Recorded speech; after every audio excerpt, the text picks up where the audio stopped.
Subscribe करें खबर plus 18 को और प्रेस करें इस बेल को। खबरों के लिए बने रहें। टोंक सवाई माधोपुर सांसद सुखबीर सिंह जोनापुरिया ने लोकसभा चुनाव की तैयारियां शुरू कर दी है। लगातार 5 सालों तक अपने क्षेत्र में सक्रिय रहे सांसद सुखबीर सिंह जोनापुरिया आज देवली उनियारा विधानसभा क्षेत्र के डूब क्षेत्र में नासिरदा पहुंचे। बीजेपी के बूथ कार्यकर्ताओं के साथ उन्होंने एक मुलाकात की, एक बैठक की और सभी कार्यकर्ताओं में जोश भरते हुए सांसद सुखबीर सिंह जोनापुरिया ने कार्यकर्ताओं से आह्वान किया कि वह सब लोकसभा तैयारियों में जुट जाएं। लोकसभा चुनाव के अंदर मोदी को जो है उन्होंने हीरो बताया देश का और कहा कि मोदी जी जैसा प्रधानमंत्री देश को मिलना मुश्किल है, नामुमकिन है। इसलिए हमें सबको जो है एक ही दिशा में काम करना है और वह दिशा है हमें एक बार फिर से 2019 के अंदर देश के प्रधानमंत्री की सीट पर मोदी जी को बिठाना है। और उसी के साथ उन्होंने अपने लिए भी ये कहा कि मैं जब एक साथ लगातार काम कर सकता हूं तो आप क्यों नहीं कर सकते। सभी कार्यकर्ताओं से उन्होंने यही कहा कि हम सबका मकसद एक ही है कि देश के प्रधानमंत्री मोदी जी बने। इस अवसर पर सुखबीर सिंह जोनापुरिया के साथ पूर्व विधायक राजेंद्र गुर्जर भी साथ रहे। राजेंद्र गुर्जर ने भी यही कहा कि सेवा हम लगातार करते रहे हैं और करते रहेंगे, परिणाम आपके हाथ में है देना। इसी अवसर पर कार्यकर्ताओं ने यह भी कहा कि किसी भी सूरत के अंदर हम जो है लोकसभा चुनाव के अंदर आपको और मोदी जी को जिताकर दिल्ली भेजेंगे। मेरा देश, मेरा देश, मेरा देश बदल रहा है, आगे बढ़। किसी गले नहीं उतरनी थी। आज हम सबको इस बात की खुशी होनी चाहिए कि 4.5 साल के अंदर में देश के प्रधानमंत्री ने आज इस देश का जो एक सम्मान बढ़ाया है। कभी कोई सोच नहीं सकता था कि भारत आज पहले 5 देशों में आगे खड़ा हो जाएगा। कहाँ कहीं 60वां नंबर पड़ता था, कहीं 90वां नंबर पड़ता था। ये भारत की हालत थी। नहीं, देश के प्रधानमंत्री इस हिसाब से प्रयास किए हैं कि देश से एक अग्रणी परिस्थिति में खड़ा हो।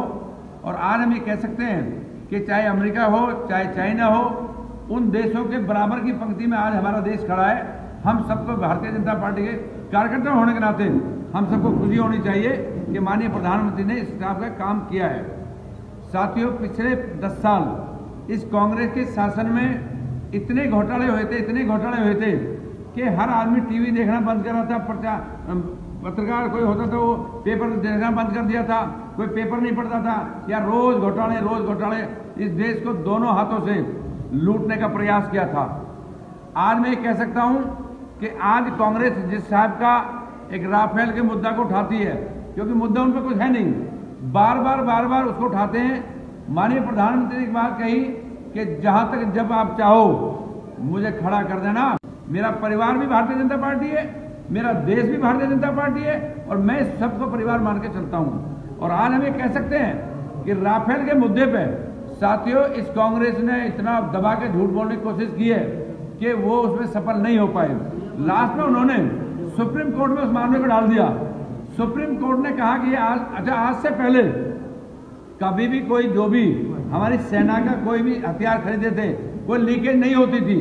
जो भी बात होती मीटिंग में बैठ के वहीं बंद होता था, क्योंकि दूसरे देशों तक नहीं पता लगे कि आज भारत क्या खरीद रहा है। कभी किसी विपक्ष ने मुद्दा नहीं उठाया, लेकिन पहली बार इस कांग्रेस ने इतनी जोर से उछाला कि हमें राफेल की पूरी डील का पता लगना चाहिए। उन्होंने कहा हम तैयार हैं, आप बैठ के चर्चा कर लो, बात कर लो, इसमें कोई ऐसा मुद्दा नहीं है। लेकिन उन्होंने बार बार झूठ बोला और ये इसलिए सिद्ध करना कहा कि एक जैसे कांग्रेस के टाइम में हुआ था, हम भी शोर मचाएं कि बीजेपी ने घोटाले कर दिए। उसके बाद में भी इस कांग्रेस के शासन में ये पार्टी के राष्ट्रीय अध्यक्ष हैं। मैं आपसे पूछना चाहती हूँ कि लोकसभा के अंदर में कोई चीज पेश तभी की जाती है जब किसी चीज का कोई अथेंटिक डॉक्यूमेंट हो और कोई ये कहता हो कि मैं इस बात के लिए कह रहा हूं। आप उस बात की बात तय करो। अगर सीडी के लिए आप ये कह सकते हो कि मैं एक राष्ट्रीय अध्यक्ष होने के नाते मैं सीडी को अथेंटिक मानता हूं कि सीडी जो है मैं राहुल गांधी पेश कर रहा हूं, उसके बाद में बैक कर गया कि मेरे को तो सीडी कहीं से मिली है, ये मेरी सीडी नहीं है, मैं सच जाते हैं। ताजुब बात ये, इससे बड़ी बेशर्म की बात हो नहीं सकती। ताजुब इस बात का है, उसके बाद भी आप एक बात मान के चलो, कहाँ देश की शासन करने की बात कर रहे हैं। जब भी कोई मुद्दा हुआ, अगर राफेल मुद्दे पे एक तरफ तो आप गंभीरता से बात कर रहे हो, उसी के तहत में आप उधर जाके और आंख मार के बात कर रहे हो। अरे भले आदमी, आप एक बात बताओ, जिस गंभीर मुद्दे को आप इतनी जोर से उठा रहे हो, फिर भी आप अपने साथियों की तरफ आंख मार के कह रहे हो मैंने बेवकूफ बना दिया। तो ये सारी नीति